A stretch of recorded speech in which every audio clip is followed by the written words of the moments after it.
Hello, good afternoon, and welcome to episode 71 of Talking Asperger's with Andrew. My name's Andrew Marsh, and I have Asperger's syndrome. I was diagnosed 8 years ago when I was 51, and that became a great, impactful moment in my life because I finally understood why I was different. Always known I was different, didn't particularly fit in many places with at home, school, college, work, and then I knew why. And that's really been the pivotal moment in my life where I can think, okay, well, I know why I'm different. And I now work with employers to help them better manage people like me, people with Asperger's syndrome, in the workplace. And on today's episode, I'm going to have a bit of a catch up with what we have gone through before and perhaps a bit of a refresher on some of the key things with regard to Asperger's syndrome. And I'm going to start at the very beginning. What is Asperger's syndrome? That's a very interesting question, and it could take a long time to answer. But there is a clinical definition. There are definitions. If you were to go into your favorite search engine on your internet, you would get a number of definitions. And I'm going to read one to you, which is this is what the doctors say. This is a clinical definition of Asperger's syndrome. I'm going to read it to you. Asperger's syndrome is an autism spectrum disorder, one of a distinct group of complex neurodevelopmental disorders characterized by social impairment, communication difficulties, and restrictive, repetitive, and stereotypical patterns of behavior. 30 words that says nothing about the human being or about the abilities of the person who has Asperger's. It's clinical. I don't like that definition because just a moment. It uses the word disorder twice. Now, if you were to say to someone, if you were to just do a survey in the street or in the pub or the next time you're meeting friends and family, you would say, if I said to you, someone's got a disorder, what's your first reaction? And I would estimate, I would guess, I would speculate that many of the answers that you get back from people is, oh, they've got something wrong with them. No, a big no, a big fat no. That definition says nothing about the abilities of the people who have Asperger's, and they can be significant. I'm going to give you a few examples of the types of things that people who have Asperger's syndrome can excel at. Creativity. They can be incredibly creative because they think differently. We ask the what if question. That's one of my favorite phrases. We ask the what if question. What if we looked at this from a different angle? What if we looked at it from there? What if we approached it differently? What if we stopped looking at it in this narrow way and opened our spectrum of analysis, of vision, of viewing something? And we might come up with a different way to do something, might invent something new, might create something new, might find a new process or a new way of doing something, or might find the resolution to a long-standing problem that a business has had for 10 years in their manufacturing plant. Because they think, oh, hang on a minute, if we did that, we looked at it from that point of view, we could get around that problem, or do something incredibly innovative, like Apple did. 2006, we were communicating with each other with small handheld devices. May have been a BlackBerry, may have been a Nokia 3310 or something similar to that. But we could have a telephone conversation with someone. We could send a text message, and if we were really lucky, one photograph. By about this time, we had these things that I'm talking to you on now, computers, and I'm talking to you on a laptop. Apple, Steve Jobs thought, what if we combine the computing power of that device on my desk with this handheld device where I can communicate and speak to people in different parts of the country? And they put the two together and they came up with the iPhone. And at a moment in time, they changed how we communicate with each other around the world. That's not an understatement to say that. They changed how we communicate with each other around the world. We could get suddenly social media went boom because we've got this device, this handheld device where we can send messages, we can post things about our day. We can say, I'm in Glasgow today and it's a lovely sunny day and I'm going to see my friends, and there's a photograph of you standing in George Square. You had the ability to do that. You could post on Facebook, you could post on Twitter, your other social media accounts, and so on. And so we became different because of the invention of the iPhone. And there's the Android as well, which does a very similar thing. So innovation is one of the key things that many people who have Asperger's syndrome have, because they think differently. Their brains are wired differently. They look at things in a different way. They don't accept the norms that other people might think, oh, great, we've done it this way for 20 years. Let's carry on. I used to work as a geologist in the construction industry as a consultant. And from time to time, we would have a job that was similar to a job we'd done previously. It happens, the nature of the beast is such that we would have a job that was similar to what was done before. And working for a senior member of staff, this chap said to me, it's similar to that job we did a couple of years ago. There's the report. Just do the same as that. And I sat there and said, did anyone ask whether what we gave them last time, what we reported on last time, worked when they went to build it?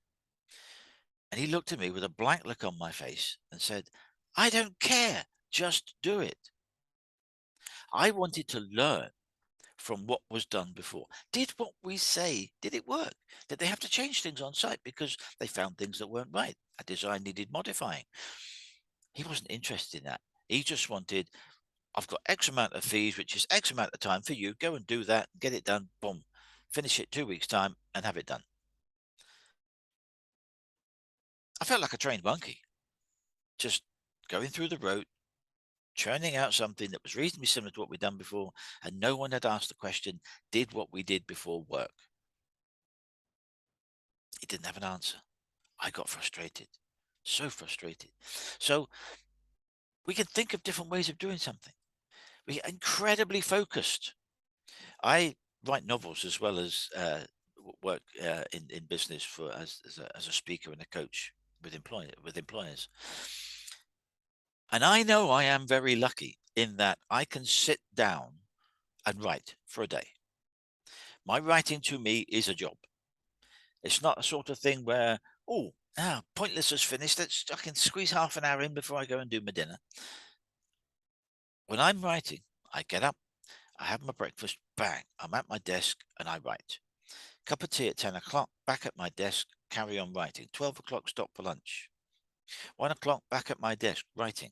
3 o'clock, stop for a cup of tea, back at my desk, writing till 5 o'clock, 6 o'clock, till it's time to organize dinner. I put in a shift because that is what I decided I'm going to do that day, is my writing. I treat it as a job and I'm absolutely railway line focused on doing that thing. Not going to stop for, oh, that's something interesting on the telly I want to see, or this or there's that, or I've really got to go and do something else. No way. Bang, I'm writing, and that's what I'm doing. Absolutely laser line focused. So if you've got a task in your business that requires deep concentration, it requires someone to knuckle down and just get on with it, not interested in the tittle tattle of what's going on around the office, but of coming in the morning and people talking about the football that was on last night or at the weekend, and my team won and your team lost and we're better than you, ha ha ha. And did you see what happened on that reality TV program at the weekend? Oh, when so and so did so. We are not interested in that. And in fact, I'll go so far as to say as I detest that kind of conversation about the tittle tattle of whatever, irrelevant information about things I have no interest in. It isn't a case of I'm not interested in it. It actually grates to the point of agitation and getting me annoyed and getting me angry that people are doing this. Just go away. Leave me alone. Let me do the task that I'm doing. So from an employer's point of view, you've got someone who wants to get on with doing their work. They're going to be more efficient. They're not going to be interested in that other stuff and doing this. I've just talked about the phone. Well, we tend to be slaves to our phones these days, but someone with Asperger's isn't going to be doing this all day. They're going to be bang. do the job. If they've got a task that is repetitive, if it's in a manufacturing plant, for example, where they're making something and you've got material coming to you from a previous process, you do something with it and you pass it on to someone else who does the next point in the process to make the product at the end. So you're going to have these things coming at you at X rate per minute or X rate per hour. You've got to do your job. You can't, oh, I'm just, yeah. That was interesting what you said about what happened on Strictly at the weekend. When you've got these things backed up, you're going to cause a backlog. That's going to be a problem. You're not going to be productive. So the person with Asperger's is, I've got this thing to do. And they will get into a rhythm. Input, process that I do, output, bang, bang, bang. And that's what they will do. And they will be absolutely determined to make sure that they get their numbers that day, whatever their numbers are. When I was a young man at school doing my A-levels, I got a weekend job working at a mushroom farm, picking mushrooms. Very interesting. Very, very interesting from a time and motion point of view, from a productivity point of view. It was fascinating. My job was to pick the mushrooms up, cut the stalks off, grade them, put them into punnets or baskets, into a tray of X number of punnets in the basket, and the trays would get counted. That would be my numbers because we'd know the weight of each punnet. On my first day, allowing for the induction that I had, the health and safety induction, and that this is how you pick your mushrooms, and this is how you grade, and this is what you do, allowing for all of that, I was £1 short of making bonus. £1 in mushrooms short of making bonus. And at that plant, you had two significant numbers. You had a minimum number, the amount of mushrooms you should pick for that shift. I think it was worked out at about £19 of mushrooms an hour, I think, off the top of my head. You got paid a bonus for every pound of you made over an average of £25 per shift. So if you were required to pick £150 of mushrooms in the shift, and your bonus was at £180, for example, I can't remember all the precise numbers now, then you got paid extra over that £180 of mushrooms in your shift as cash in your pay packet. I was £1 short of bonus. So I'd made my minimum number and I was £1 short of bonus, and that was having an induction as well. So if I hadn't, excuse me, hang on.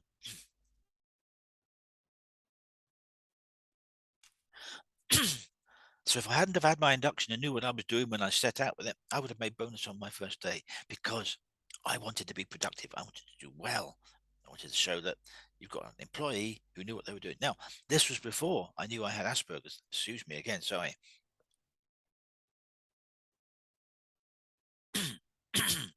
This was before I knew I had Asperger's, but like I said earlier, I always known I was different. So I was absolutely focused on doing my job. And if the mushrooms are good, I would always make bonus. I would always get extra money because I picked more mushrooms than the minimum rate, and I got up to my bonus rate. Always did that. And on one occasion, I picked the most mushrooms that day in the shift. Now, bearing in mind, there were a lot of very, very good ladies who worked at the mushroom farm who could pick mushrooms like nothing. They were just automatons. They were unbelievably brilliant at picking mushrooms. But on one particular day, I had a good few beds of mushrooms, and I managed to pick more than the top lady, who was always near the top or at the top every day. She would pick the most, and I managed to beat her one day. Didn't intend to. I had no idea about this until at the end of the day, because she was in a different gang to me. She was in a different shed. But I see a shed full of mushrooms that are in prime condition to pick and grade and sort. You just go for it, bang, because you can make extra money. Company loved it. Picking all these mushrooms quickly, boom, excellent. I loved it because I was a student. I was getting extra money. Fantastic. So being able to be productive, being productive and not interested in the chittle chattel and what's going on, that's one of the key strengths of someone with Asperger's syndrome. So they can be creative, they can be very focused, they can be very visual. If Obviously, some people from history we have suspected have had Asperger's syndrome. Now, we don't know. We can't say because back then they didn't know what Asperger's syndrome was. But from what we know of certain people from history, their traits, their mannerisms, their writings, and the reports from other people who were contemporaneous to them during their lifetime, we got a reasonable idea that people like Leonardo da Vinci, Mozart, Alan Turing, we're pretty certain Alan Turing had Asperger's syndrome, were on the spectrum. And if you look, if you get the opportunity to look at a biography of Leonardo da Vinci, I would encourage you to do it. The man was a genius. It's an overused word, but Leonardo da Vinci was an absolute genius. He was very visual. He dissected humans because he wanted to understand how muscles worked, how ligaments worked. He almost discovered the circulation of the blood system 100 years before Harvey did. He would dissect so carefully because he wanted to fathom out how we kissed, what muscles were used in making a kiss. So he dissected dead bodies to work out how the muscles worked so that we could make a kiss. How do we speak? The, just the man is a genius. He came up with so many things.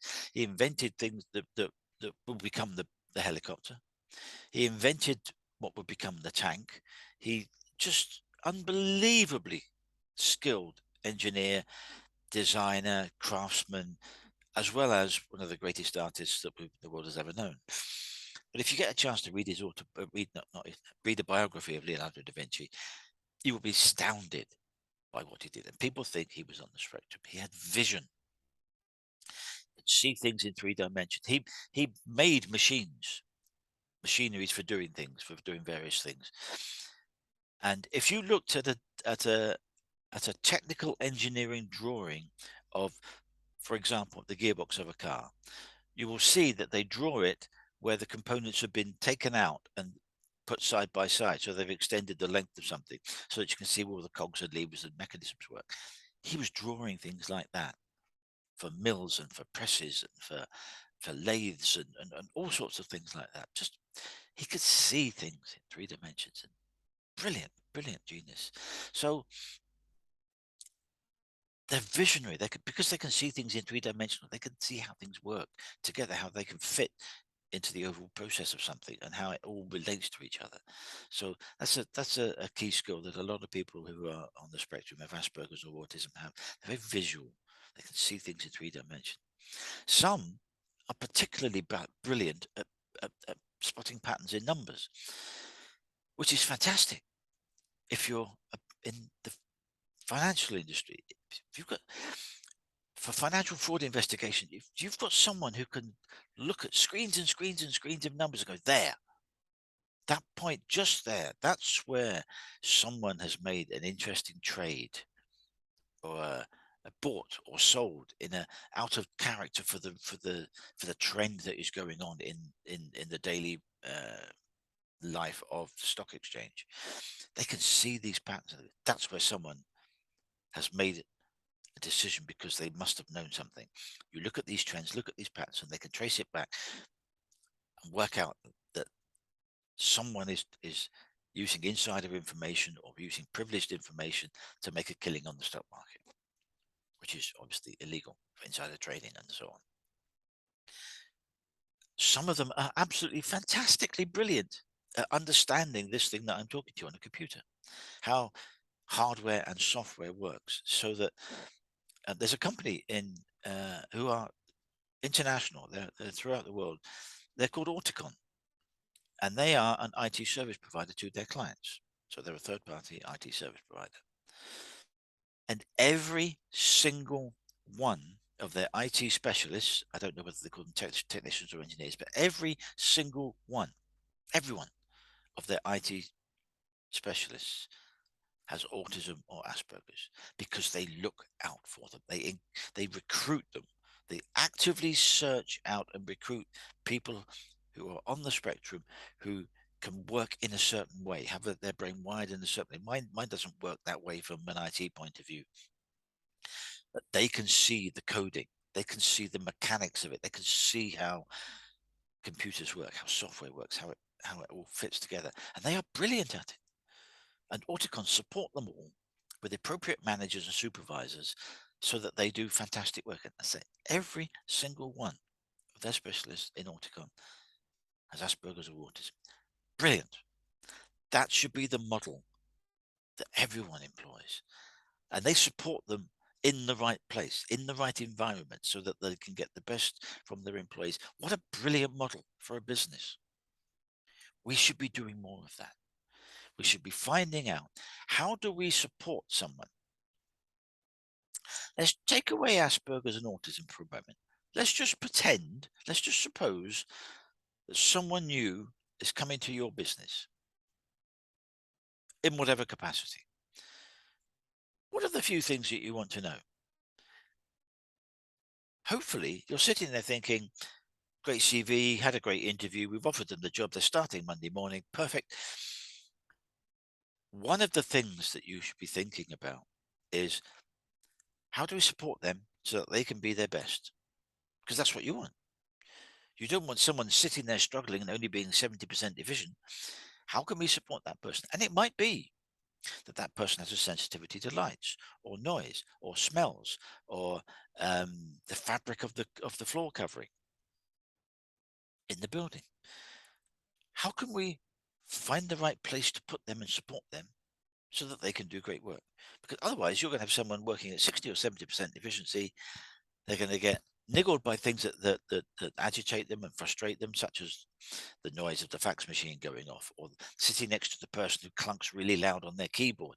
Those kind of noises can be very agitating to people on the spectrum, and some other people as well. They don't have to be on the spectrum to have issues with certain repetitive noises or loud noises or sudden noises.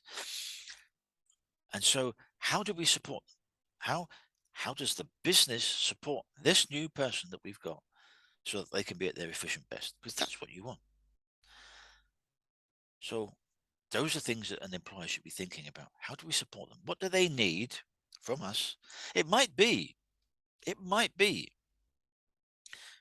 6 months ago that person fell off their horse or fell off their bike or jarred their back playing football or whatever, and they've got a bad back. And take it from someone who's had a bad back from accidents, never really fully recovers.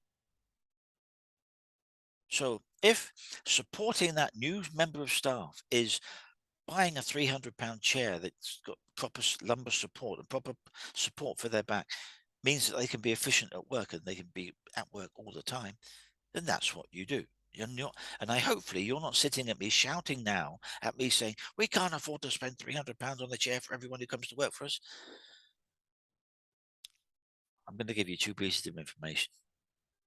Firstly, we are in the third decade of the 21st century. Yeah, think about that for a moment. Secondly, when we look back with fondness or not at the 1980s, they started 42 years ago. So we need to step up as a society, as business owners, and say, if we've got a new member of staff starting and they need a new chair that costs 300 quid, then you buy them that chair. Because otherwise you give them a normal chair, it'll hurt their back, and by the end of the first week they're going, oh, I can't cope with this, and they struggle it out. They brave it out for a month, and then they have to be off for a week or 2 weeks, or they get a letter from the doctor signing them off for a month. You've just lost a valuable employee for a month. What is the cost of that loss to your business for not having that employee working in your business for a month? I'll tell you what it is. It's a lot more than the £300 for the chair that you could have got them, so that they can be working effectively and efficiently and not have any time off and not have reduced efficiency. That's just what we need to do. We need to find the way to support every member of staff so that they can be at their efficient, productive best. I'll say that again. We need to find the way to support every member of staff so that they can be at their efficient and productive best. And if that means as managers, and I'm going to use the word leader, as leaders, you have to instruct different people in your team in a different way so that they understand the nature of what you've asked them to do. Then that's what you do. One size doesn't fit all. It never fitted all. And you can't expect everyone to comply explicitly with one set of instructions if that set of instructions isn't clear to that person. Find out how they need to be instructed and guided and told how to do their work in a way that works for them. We're visual people, so give us images to see, give us slides, give us photographs, give us drawings. Say, this is how we want it. Don't give us a 40-page briefing document. Or if there is a 40-page briefing document from your client, have someone go through it and say, these are the three main points that we've got to cover. We need to do X, Y, and Z within each of those 3 points. Boom, boom, boom, boom, boom. Present it in the following way. That way, that person will know what is important in that 40-page document, because someone has then extracted out what is the key information.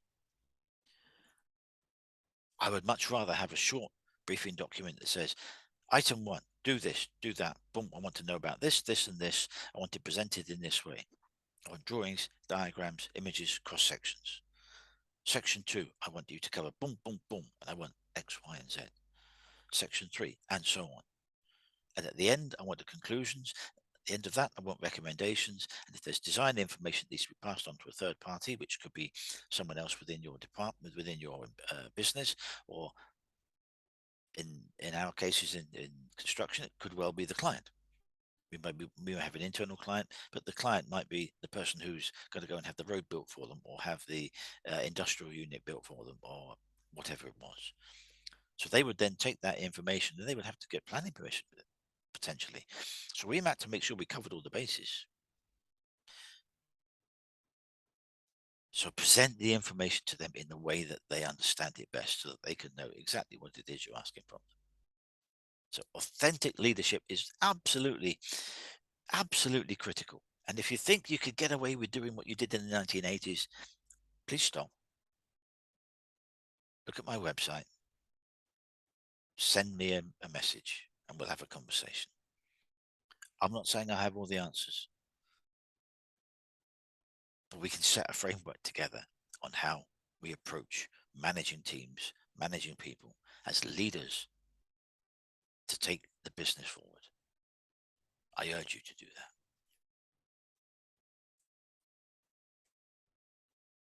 that. Let's see what else we've got. Key skills, visual IT patterns, creativity.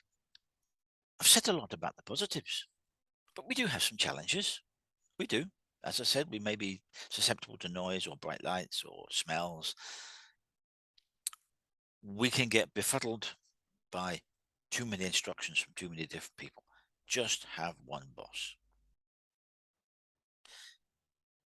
That team leader, that manager should be the only one that gives the team instructions.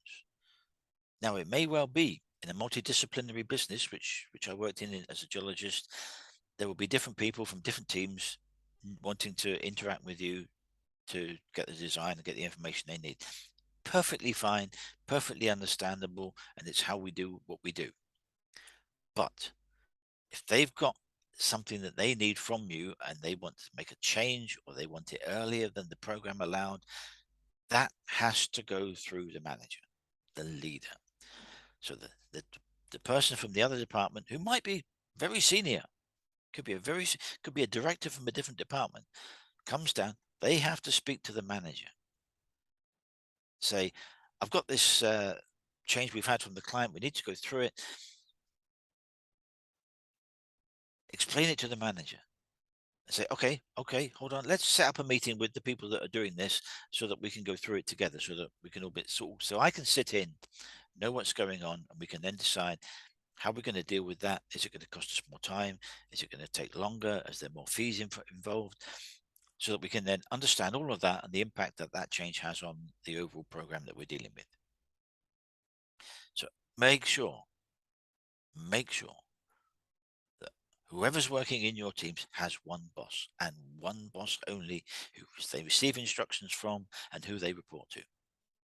Really, really important, because we will want to please. So if someone comes and says, "Oh, can you just do this? Can you just do that?"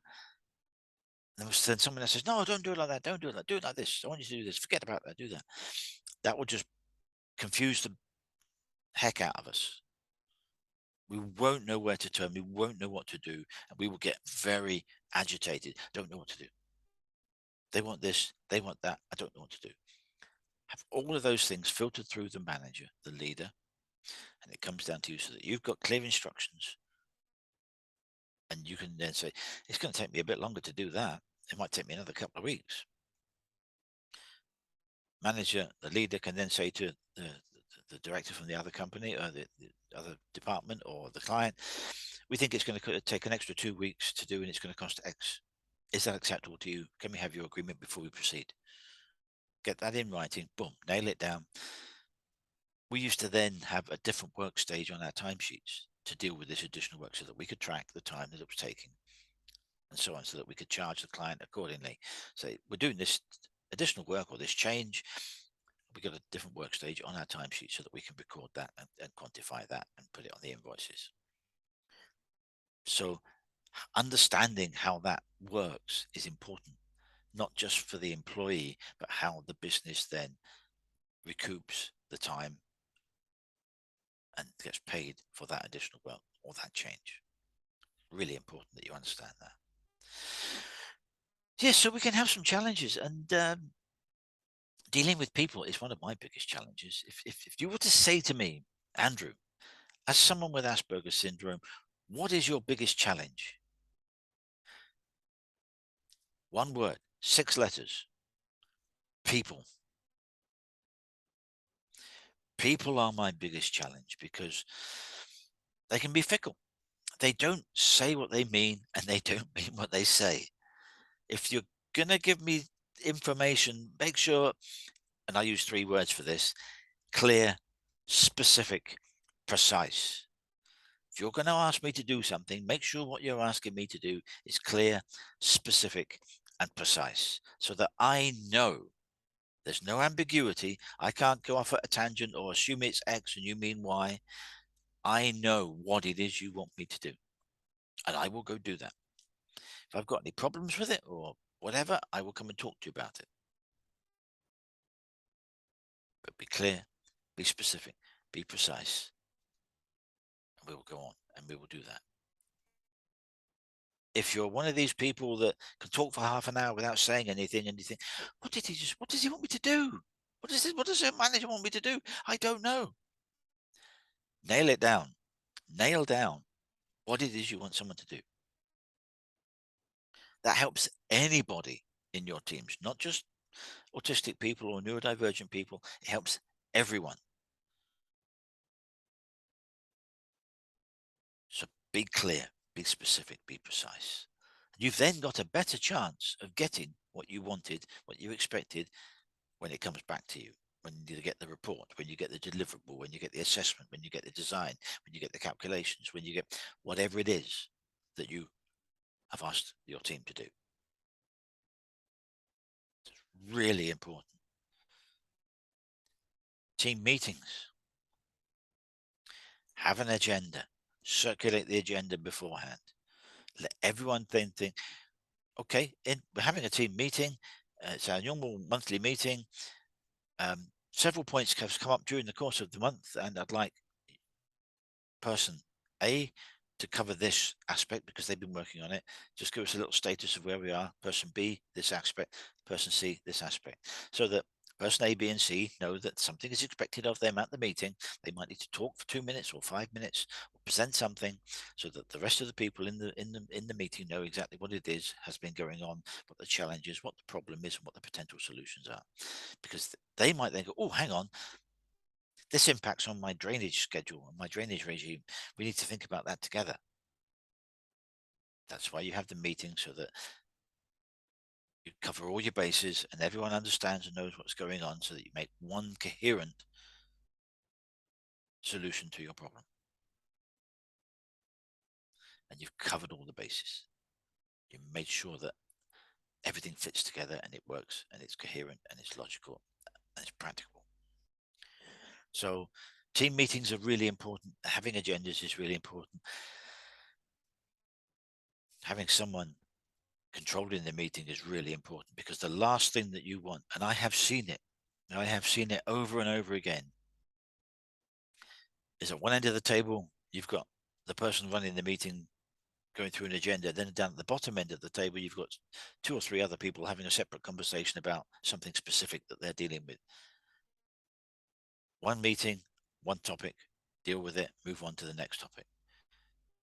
Have someone who can control the meeting. Say, gentlemen or ladies, gentlemen at the back, people at the back, we're dealing with this at the moment. We'll come to that point, and I'll make a specific note of coming to that point later on in the meeting. But if we could all attend to what we're dealing with at the moment, we can get through the meeting quicker and faster, and we can all understand and appreciate what is important to everyone, so that we can move forward together and collectively.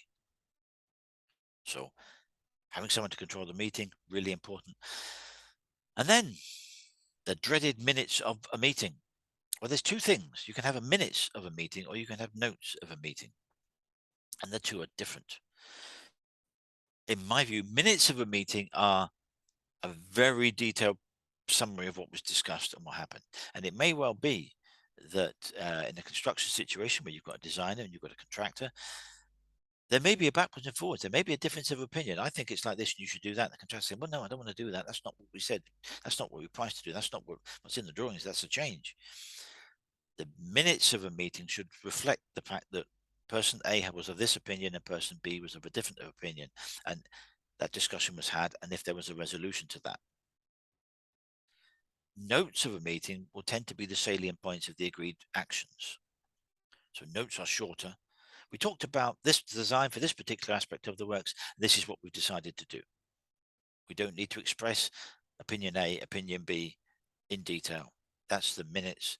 Notes is more shorter, more briefer form of what was discussed and agreed at the meeting. If you're the person who's running the meeting, it's usually you that makes the minutes, or not always, but sometimes, most of the time it is. If it was me, I would make sure that I would make notes, and then circulate those minutes or notes as quickly as possible. If you've got a monthly meeting, the last thing anyone wants is 3 weeks after the meeting, you suddenly get the notes or the minutes of the last meeting. It was 3 weeks ago. I can't remember that. Prioritize your work so that you get the minutes or the notes of the meeting written up quickly, efficiently, and accurately, particularly if differences of opinion were expressed, and it's important to do that, and then circulate them around so that if anyone's got any comments on the meeting, they can attend to that quickly, and if there's changes need to be made to it, then so be it. Then we get that done quickly, get the meeting minutes circulated quickly and agreed and sorted, so that it's done and dusted, and you've got a reference point for next week's meeting. That's what happened. That's what we discussed. We all agreed on that. Boom. Let's move on to the next. Let's move on to the agenda. Really important that in the meetings, when you're dealing with meetings, you have those three things nailed.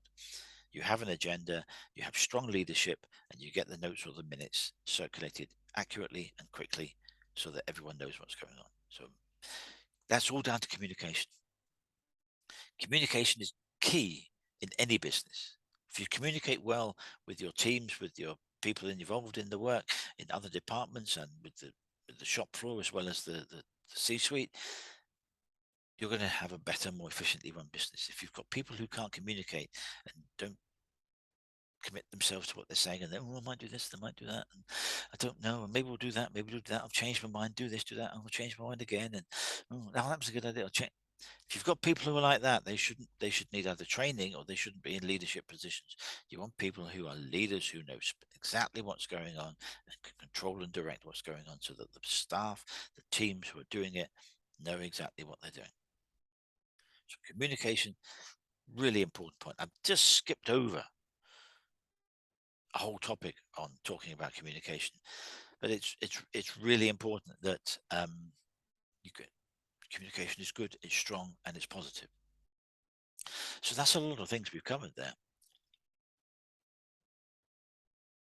We've covered some of the strengths, some of the key skills that they have. We talked about at the beginning, I talked about a clinical definition. which I told you I didn't like. So to finish up today, I'm going to give you my 30-word definition. I'll give you a clinical 30-word definition at the beginning, and I've got my 30-word definition here written on the back of this card, and I want to give it to you.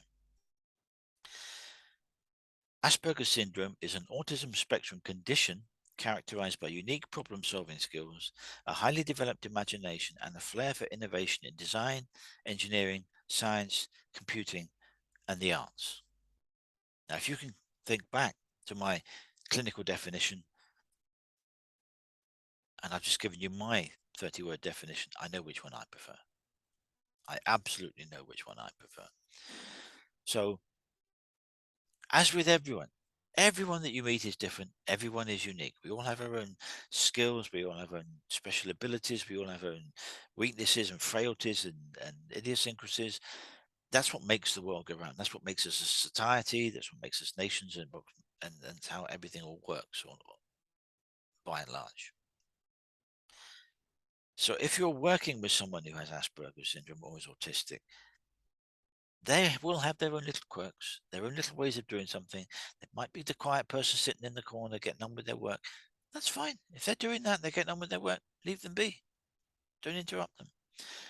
If you do need to interrupt, make it at a set point.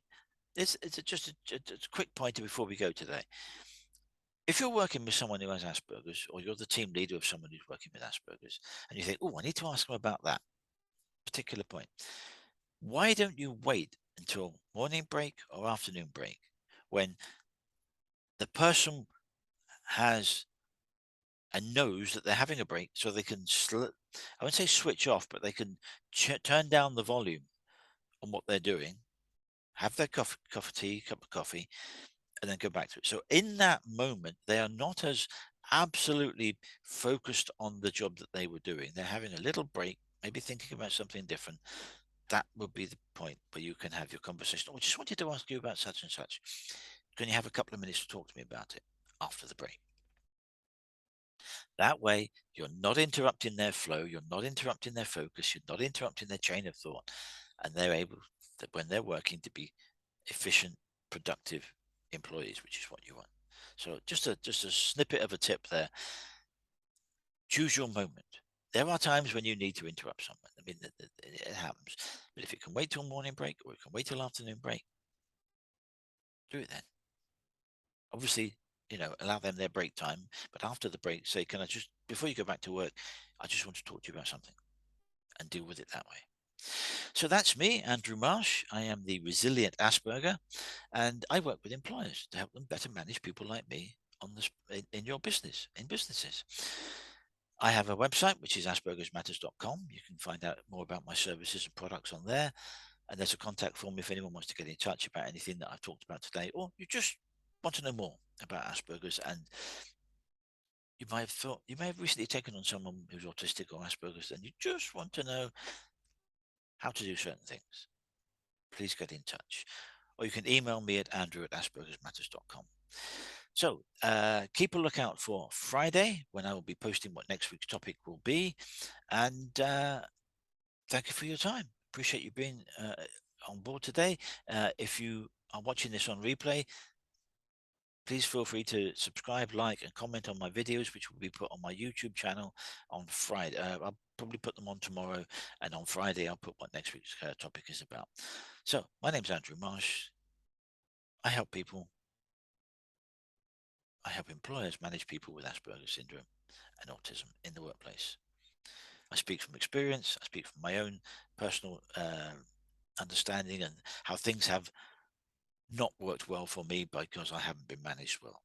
So I've got my own personal experiences and strategies and tips and coping strategies and plans in place to help you manage people like me better.